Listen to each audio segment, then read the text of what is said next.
What's up, guys? It's Terry here. Just about to talk some fantasy. We're going to talk about some games with big fantasy potential. There's going to be games where, one team or both teams are going to probably score a hell of fantasy points.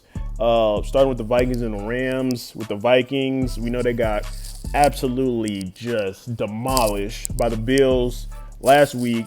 But, they got great weapons in Adam Thielen and Stephon Diggs. Cousins just isn't all that great. I don't trust them. But, they still got great weapons. And then the Rams, they don't have Talib and they don't have the other one either. The one from the Chiefs, Marcus Peters. He's out too. And so they got potential there. And, of course, the Rams have, the best offense in the league, of course. And so, they're going to score some fantasy points too.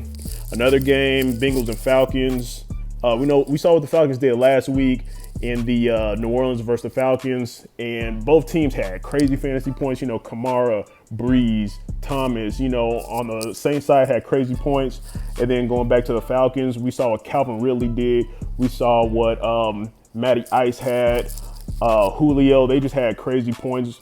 So that's going to be another one. And the Bengals, they're going to have to try to keep up in this game, of course. So they're going to have to throw. Andy Dalton is not very great, but they're going to have to throw. And AJ Green's out, I believe. And so Tyler Eifert and Tyler Boyd are probably going to get a majority of the passes.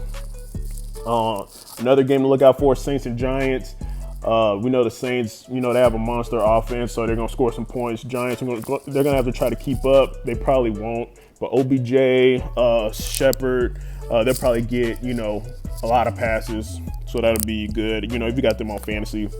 And 49ers and the Chargers. The 49ers, they lost Goo Wop, Jimmy Garoppolo, of course. And so I think for the whole year from that ACL injury, he took a crazy hit. And so, they're probably not really going to have all that many fantasy points. But if you look at the Charger side, though, of course, you got Rivers, you got Mike Williams, you got Eckler, you got Melvin Gordon, and of course you got what's the main receiver? I can't think of his name. Keenan Allen, of course. And so I think they'll probably get a lot of touches. It'll probably be a lot of rushes because they'll be trying to just run the clock out because they'll probably be blowing out the 49ers, I would suspect. And going down again, some of you guys might hate me for this. I'm terribly sorry. I love all you guys, but Detroit will probably be just obliterating the Cowboys. I'm so sorry. I'm sorry, guys. Please forgive me. So the Cowboys, I don't know what they're going to do. But Detroit, they have three great receivers in Marvin Jones, Golden Tate, and Galladay. And then Stafford, he's comparable. He can throw. He got a big arm. And Kerryon Johnson as well. He was the first running back to run for 100 yards on Detroit since 2013, and that was Reggie Bush. And so, he's probably going to get the ball a lot because they're probably going to just be trying to run the clock out, basically. So he's going to get the ball. He's going to get some touches. And he's a rookie too, so he's a nice sleeper pick as well. So, all right, so that's some big games to watch for. Next, we're going to go through a few sleeper picks. Let's see.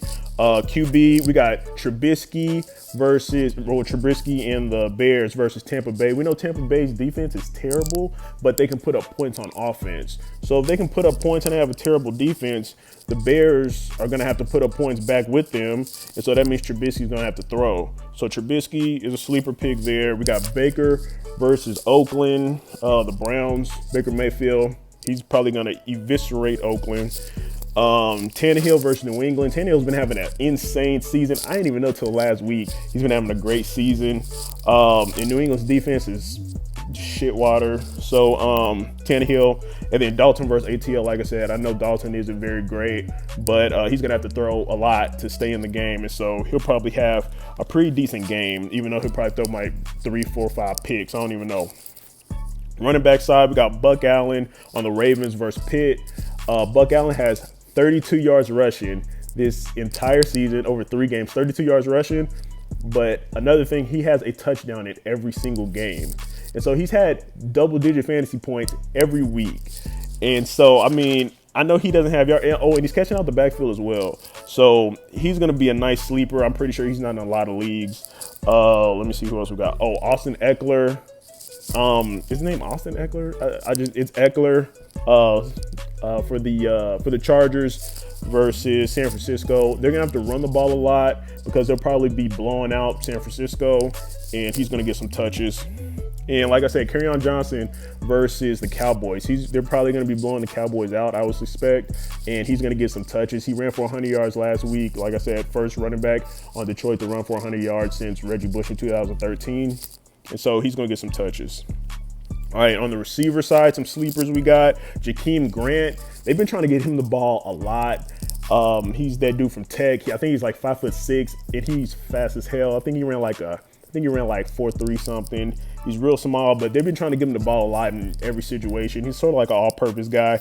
So in last week, I think he had about 25 fantasy points. And so he'll be good against New England, I think. Geronimo Allison, I don't know how more people aren't just living and dying by him, because he's not in like a whole bunch of leagues. Like he's only like 10-20% owned or something like that. I have him in like all my leagues, and I started him last week. He had like a 60-yard touchdown. He has a touchdown every game this year, I believe. And I mean, I don't know how he's not owned, but they're playing the Bills, and so I would expect him to get a touchdown. Antonio Callaway on the Browns versus they're playing Oakland. Like I said, I think Baker Mayfield's gonna just eviscerate Oakland. Antonio Callaway, he is one of his favorite receivers aside from Jarvis Landry, of course. And so if they blanket Jarvis Landry, double cover him, he's the guy. And I said Tyler Boyd versus ATL. Tyler Boyd's gonna get majority of the passes I would expect, just because AJ Green's gonna be out. And they play ATL, so let me see. And I got Lockett versus Arizona. I don't know how much of a sleeper that is. Lockett is sort of the second receiver, but Doug Baldwin I know is injured, and last week he had a monster week.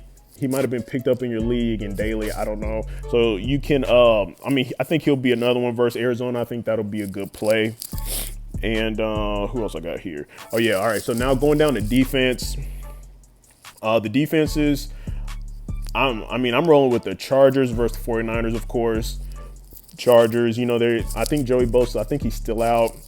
And Melvin Ingram, they got Melvin Ingram, though, and he's coming off the edge like crazy. And then they have no Jimmy Garoppolo. And so I don't even know who their backup is, honestly.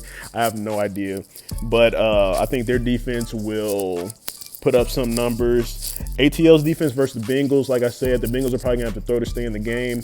And Dalton is not a very comparable quarterback, so he's probably going to throw about 3, 4, 5 picks. He might throw 7.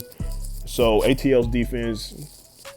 And then New Orleans versus the Giants. So Saints defense as well. That would be a great defense to start. And for some reason, I put defense in front of tight end. I don't know why. Well, let's just look at the tight ends. All of them it's just Tyler Eifert. That's the only one I put down as a sleeper tight end, I feel like. Because, like I said, AJ Green is going to be out. They're going to have to throw to stay in the game with ATL because ATL has the monster offense. And so Eifert, I think he'll get more than 5 to 6 targets. I think he'll get about 8 targets. Probably go for close to 100 yards, and he'll probably score.